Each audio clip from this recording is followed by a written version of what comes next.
Yo, what's going on, guys? Welcome back to another video. Today we're going to be talking about the update which is coming on January the 28th for Inazuma 11 Victory Road. There are going to be a lot of changes, so let's just get straight into it.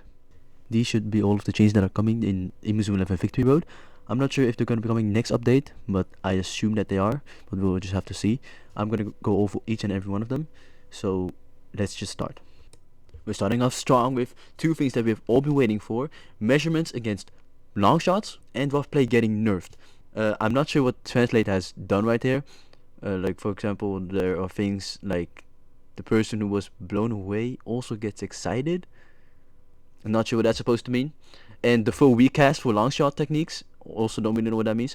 It could just be errors from Translate, probably is, but we have all been waiting for long shots to get nerfed and also rough play to get nerfed, because rough play was just overpowered. I personally have not really faced much rough play, but I've heard from a lot of people that it was very overpowered.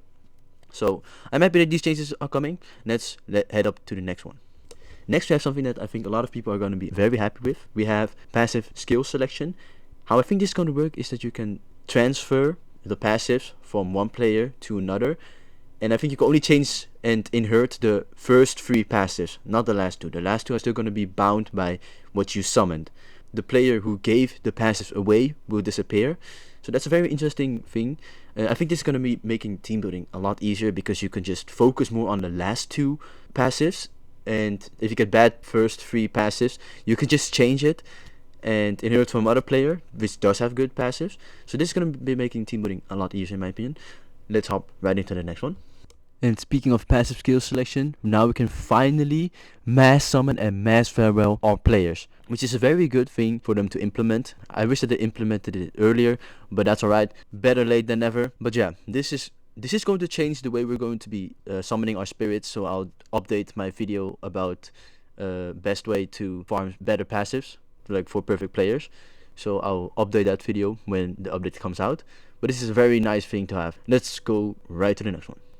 Next up, it seems like we're having more ways to get new possibilities. It seems like that they're coming to the Versus store and the Kusana's shop. Yeah, so like we're gonna have more ways to get new possibilities, which is always a nice thing to have. Next thing that we have seems to be buffs to all of the characters, almost all of the characters at least. This is to make all of the characters a little bit more similar in stats, which I'm personally looking forward to, because I don't really only use the meta characters. Of course I have some meta characters in there, but I also use other characters like Nobunaga, Bellatrix, and some other goalkeepers like Sata. So I think we will see more diversity in everyone's team, and not only the same 11 people that we see, which is a nice change in my opinion.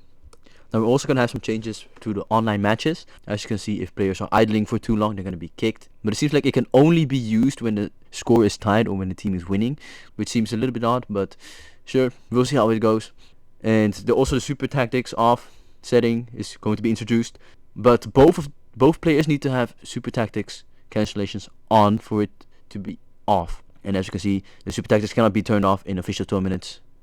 And it seems like that they're gonna give people a chance to use a technique if someone is just pressing breakthrough immediately in a focus battle, which in my opinion is a good change, because if you ask me, I suck at focus battles. So this is gonna help me out a little bit more. I just need to have enough tension to use a technique.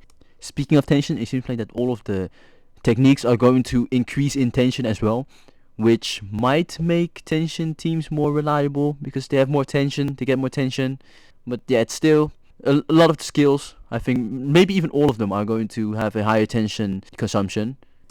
And last but not least, we have reduces tension consumption by 50% when Hisatsu is activated. From the looks of it, it is almost the same as Breach. It probably has a set chance to activate, but when it activates, it will reduce the tension consumption by 50%, which is a nice new feature, I'd say. But how it will exactly work, what are the chances, I don't know yet. Well guys, we have come to the end of the video, and in my opinion, all of these changes are good changes, which will make the gameplay more fun and fair and balanced. I'll show all of the changes here on screen once more, and I'll see you guys in the next video. Be sure to subscribe, hit that notification, because I'm going to be making a lot more videos. So see you guys in the next one. See ya.